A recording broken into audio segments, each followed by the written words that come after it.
Hey, what's up everybody? Just checking in today.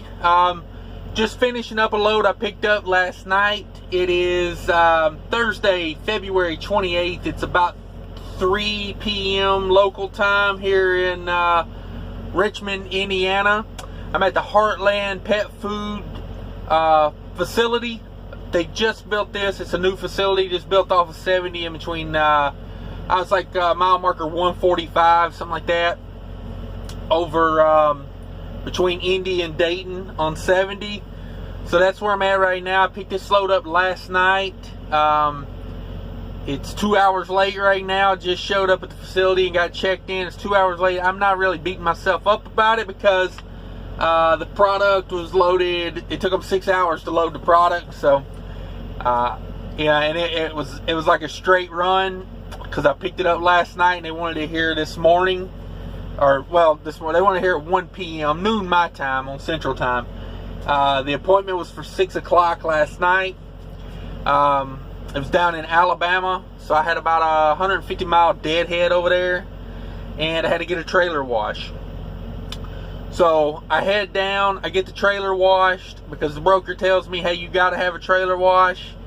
And I was like, okay, so I paid $50 to get the trailer wash because there was no trailer washes forever.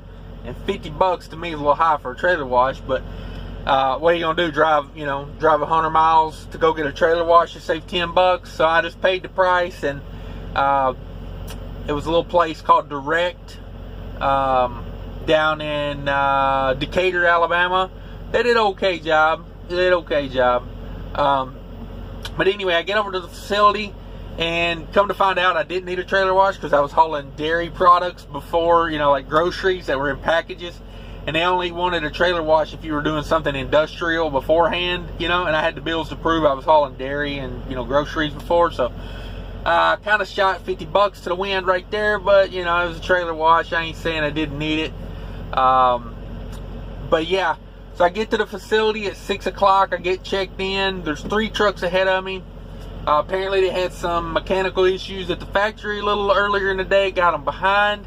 I didn't even get in the door till 9 o'clock. I went to sleep. They come out. They woke me up at about 11 p.m. last night and said, hey, we've had another mechanical failure, and it's going to be a little while before we get you loaded. And I'm like, well, next time if something like that happens, you ain't got to wake me up, let me sleep because it's going to be longer, But anyway, got woke up, got to looking, it was only 11 p.m. I thought it was later than that, so I just went back to sleep.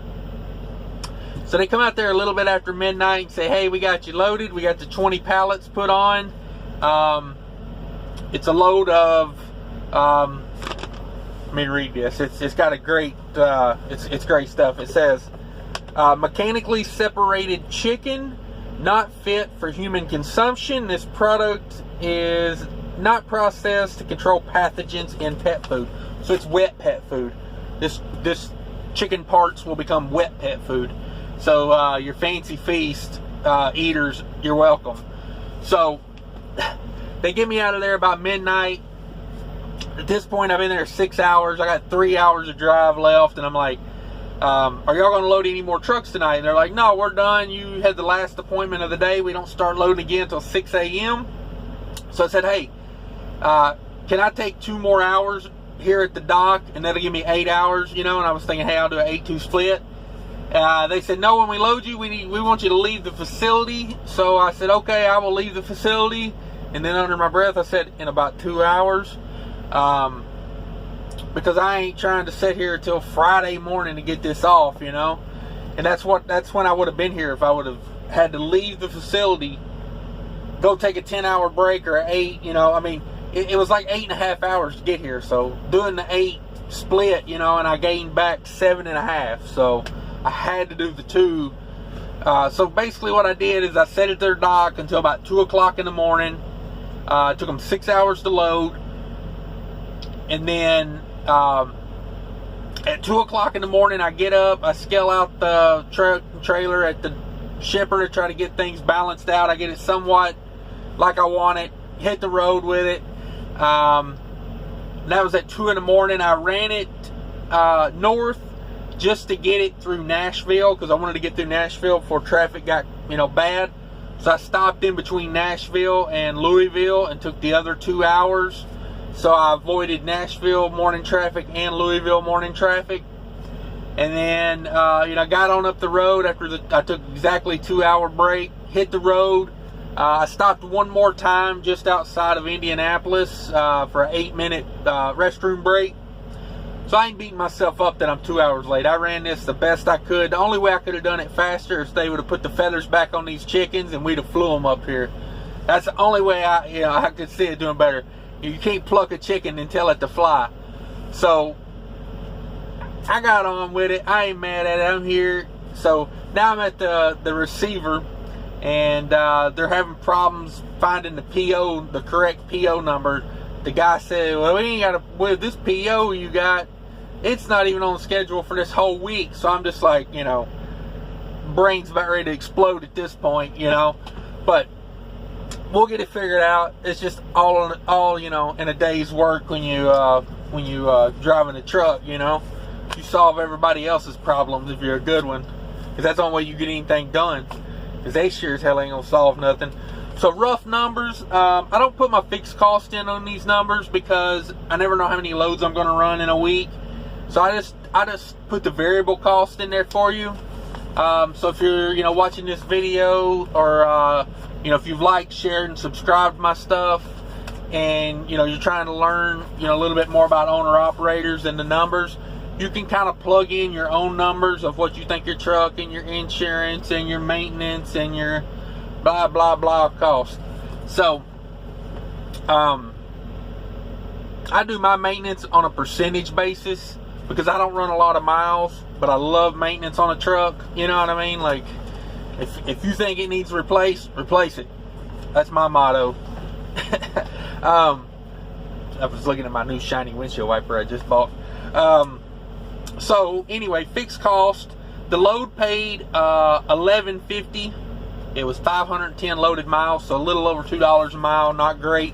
Let's just go ahead and cut that $50 right off the top because of the truck wash that I didn't need, that I know I'm not going to get reimbursed on. Even though I was told I needed it, but I didn't. Of course, I guess I'm really not mad at that, because at the end of the day, with a refrigerated trailer, a truck wash is a truck wash, or trailer wash is trailer wash. So that cut the 80-20 split I'm on got me down to $9.20 for the load. And let's see, I had I had about 150 miles deadhead, so I took it down to about $1.80 a mile before the discount, which ballpark, it's gonna make me like $1, maybe like $1.40 something, $1.44 I think. Quick numbers there, a mile. So not a great load, but it got me back up to this area. I usually do pretty good in between like Indy and Columbus, and I'm working on one of those really good paying loads out of Chicago, so it got me back up into this area at least for the weekend. And anyway, ramble, let me get to the numbers here. So it brought me down to $9.20. I spent $50 on the truck wash. I put $300 in truck fuel, which I'm going to say I used about $2 of that. I really been going easy on it, really trying to watch fuel mileage here lately. And then I filled up the reefer. That was $45, which left me $5.25 after variable cost. So not a great load. Not really much financially or anything else, I guess. It's been a hassle. When loads pay good, I don't feel the hassle of it as much as I do when it's when it's one of those, like, I only took it to get a move. It's a move load, a repositioning, I guess you could say. But yeah, that's I try not to do repositioning loads. I try to make some, I got to make some profit on them, because if you ain't making profit in business, you're going to be out of business real quick. But yeah, that's what's going on. Like I say, you can plug in your own numbers, but I'm counting this as a 2-day load, because when I got it yesterday, and then by the time I got down there, got a truck wash, I put in a lot of time on it yesterday between getting the deadhead done, the truck washed, getting it loaded, and then today I'm pretty much done, because by the time they get me out of here, I've been here for almost an hour now, and I mean, I'm still at the guard shack. So I'm pretty much going to be done today. I'm going to bounce out and hit the big rest area they built over there as you go into Indianapolis on the westbound side when I'm done here. And that's what's going on today, guys. Until next time, be sure to like, share, and subscribe.